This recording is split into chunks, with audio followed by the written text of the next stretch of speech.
ខ្ញុំបានស្ដាប់នៃការលើកឡើងពីសំណាក់អាណាព្យាបាលមួយចំនួនដែលគាត់និយាយអំពីលទ្ធផលនៃការសិក្សារបស់កូនរបស់គាត់អញ្ចឹង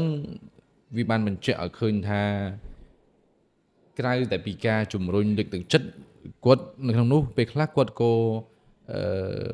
បានគេហៅថាបំបាក់ទឹកចិត្តកូនដោយមិនដឹងខ្លួនដែរបាទពេលខ្លះនៃរបស់គាត់ចង់ឲ្យកូននឹងល្អទេក៏ប៉ុន្តែដោយសារតែការដែលគាត់ការយល់ដឹងរបស់គាត់នៅមានកម្រិតអញ្ចឹងទៅអាការចង់ឲ្យកូនល្អខ្លាំងពេកហ្នឹងក៏ខ្លាចទៅជាសម្ពាធមួយសម្រាប់កូនដូចគ្នាដែរខ្ញុំឧទាហរណ៍ជាក់ស្ដែងដូចជាការលទ្ធផលនៃការប្រឡងរបស់កូនមួយទៅចោះអញ្ចឹងពេលខ្លះគាត់ចាប់ផ្ដើម compare ប្រៀបធៀបកូនរបស់គាត់ទៅជាមួយនឹងកូនអ្នកជិតខាងអីអញ្ចឹងទៅឧទាហរណ៍ថាកូនរបស់អ្នកជិតខាងរបស់គាត់តែងតែទទួលបានលទ្ធផលល្អនៅក្នុងការប្រឡងគាត់ទទួលបានចំណាត់ថ្នាក់លេខ1ហើយកូនរបស់គាត់ទទួលបានចំណាត់ថ្នាក់អន់ជាងនឹងអីអញ្ចឹងទៅពេលខ្លះគាត់អត់សប្បាយចិត្តទេគាត់មិនទទួលយកនៅលទ្ធផលហ្នឹងទេហើយកាលណាគាត់មិនសប្បាយចិត្តអញ្ចឹងគាត់ចាប់ផ្ដើមស្ដីបន្ទោសកូនរបស់គាត់ដែរបាទគាត់លើកឡើងថាពេលខ្លះឯងអន់ឯងក៏អន់ម៉េះបាទ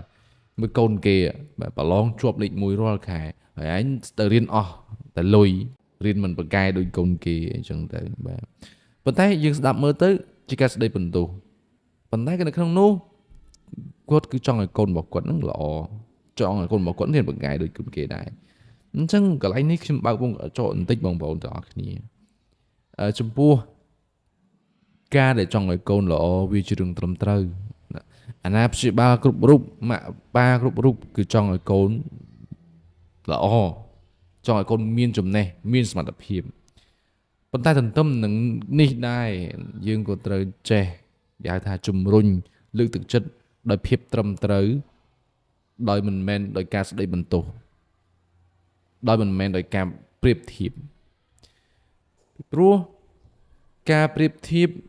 វាបានធ្វើឲ្យបាក់ទឹកចិត្តទៅដល់កូនរបស់យើងខ្លាំងមែនទែនវាធ្វើឲ្យប៉ះពាល់ទៅដល់អារម្មណ៍របស់កូនរបស់យើងខ្លាំងមែនទែនអញ្ចឹងការស្ដីបន្ទោសការប្រៀបធៀបកូនខ្លួនឯងទៅនឹងកូនអ្នកដទៃហ្នឹងវាមិនមែនជាវិធីសាស្ត្រដែលអប់រំមានប្រសិទ្ធភាពសម្រាប់កូនរបស់យើងទេតែវាបែរជាធ្វើឲ្យកូនរបស់យើងកាន់តែបាក់ទំនុកចិត្តលើខ្លួនឯងលើខ្លួនគាត់ហ្នឹងអញ្ចឹងព្យាយាមបញ្យល់ព្យាយាមណែនាំគាត់ដោយហេតុផលហើយថែមទាំងបង្ហាញនូវការយកចិត្តទុកដាក់ទើបកូនរបស់យើងនឹងអាចទទួលបាននៃការអប់រំល្អប្រសើរសម្រាប់ខ្លួនឯងជាក់ស្ដែងតែខ្ញុំនិយាយជារឿយៗថាឥឡូវយើងមើលទៅឃើញកូនរបស់យើងខំដែរប៉ុន្តែលទ្ធផលនៅតែដដែល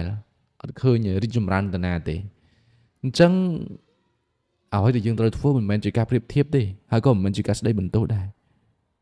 គឺជាការលើកទឹកចិត្តទៅកាន់គាត់ប៉ាឃើញកូនឯងខិតខំប្រឹងប្រែងម៉ាក់ឃើញកូនឯងខិតខំប្រឹងប្រែងប៉ុន្តែនៅក្នុងខែនេះនៅក្នុងពេលនេះកូនធ្វើមិនទាន់បានល្អទទួលបានលទ្ធផលមិនល្អប៉ុន្តែវាអត់ជាបញ្ហាទេម៉ាក់នៅតែគ្រប់គ្រងកូនជានិច្ចប៉ានៅតែគ្រប់គ្រងកូនជានិច្ចប៉ានៅតែជឿជាក់លើកូនជានិច្ចថាកូននឹងអាចធ្វើបានខែបន្តទៀតកូនម៉ាក់ឆ្លាតកូនប៉ាឆ្លាតប៉ាជឿជាក់លើកូនហើយបើសិនយើងមកស្ដាប់ឯងអន់ម៉េះ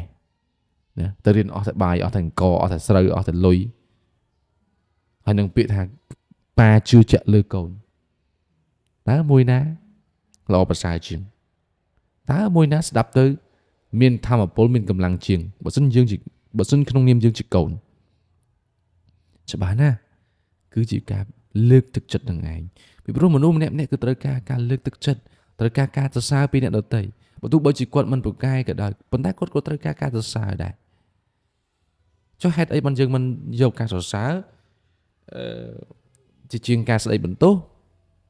អញ្ចឹងពេលខ្លះតែយើងគិតថាវាអត់អីវាអត់ជាបញ្ហាអញ្ចឹងមកខ្ញុំបញ្ជាក់ថាការប្រៀបធៀបវាមិនមែនជាជំរើសល្អនៅក្នុងការណែនាំកូន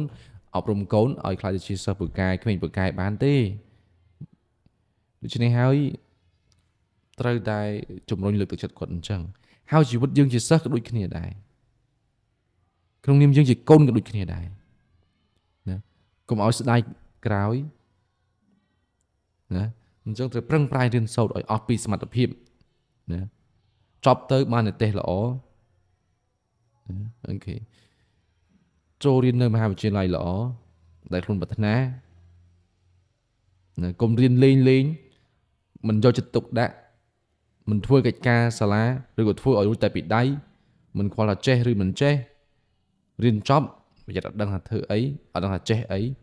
ខ្វះទំនុកចិត្តលើខ្លួនឯងពិបាករកការងារធ្វើពីព្រោះបទពិសោធន៍គាត់មានដែរ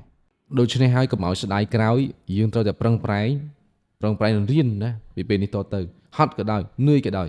ពិបាកយ៉ាងណាក៏ដោយត្រូវតែពុះពៀត្រូវតែជំនះគ្រប់ឧបសគ្គខ្ញុំជឿខ្ញុំយល់ថាការខិតខំប្រឹងប្រែងវាពិតជានឿយវាពិតជាហត់ការថែទាំដើមឈើវាពិតជាពិបាកការដាំដុះផ្លែឈើមួយវាពិតជាពិបាកការថែទាំឲ្យវាចេញផ្លែផ្កាវាពិតជាពិបាកប៉ុន្តែខ្ញុំជឿជាក់ថារាល់ផ្លែផ្ការបស់វាគឺសុទ្ធតែល្អគឺសុទ្ធតែផ្អែមជាពិសេសផ្លែផ្កានៃចំណេះដឹងលទ្ធផលនៃចំណេះដឹងនៅពេលដែលយើងមានចំណេះនៅពេលដែលយើងមានជំនាញនោះប្រកាសណាស់ថាយើងនឹងរស់បានដោយសុខស្រួលពីព្រោះមានចំណេះដឹងវាអាចជួយយើងឲ្យអាចដោះស្រាយនៅបញ្ហាបានច្រើនមែនទែនវាអាចជួយយើងឲ្យជៀសផុតនៃភាពក្រីក្រភាពល្ងង់ខ្លៅច្រើនមែនទែនអញ្ចឹងហើយបានយើងម្នាក់ៗខិតខំប្រឹងប្រែងរៀនសូត្រណាអូខេអញ្ចឹងម៉ាក់ប៉ាក៏មួយផ្នែកខ្លួនឯងជាសិស្សក៏មួយផ្នែកដូចគ្នាដែរម៉ាក់ប៉ាត្រូវចេះជួយជំរុញលើកទឹកចិត្តកូនហើយកូនខ្លួនឯងត្រូវខិតខំប្រឹងប្រែងរៀនសូត្រដើម្បីឲ្យមានចំណេះជំនាញខ្លួនឯងទី1ទី2ជាការតបស្នងសងគុណទៅកាន់គ្រួសារទៅកាន់ម៉ាក់ប៉ារបស់យើងកុំឲ្យគាត់ខកចិត្តកុំឲ្យគាត់លះបង់មកញើសឈាមទាំងធ្លុកទីបំផុតកូនអត់ចូលរៀនកូនទៅជក់ថ្នាំអាហ្នឹងវាមិនមែនជារឿងល្អទេណាហើយម៉ាក់ប៉ាគឺពិតជាឈឺចិត្តណាស់បើសិនជាមានកូនបែបនោះដូច្នេះហើយត្រូវខិតខំប្រឹងប្រែងរៀនសូត្រគ្រាបជញ្ជក់ចំណេះដឹងឲ្យបានដើម្បីជាការតបស្នងសងគុណនៃការលះបង់យ៉ាងធំធេងរបស់ម៉ាក់ប៉ារបស់យើង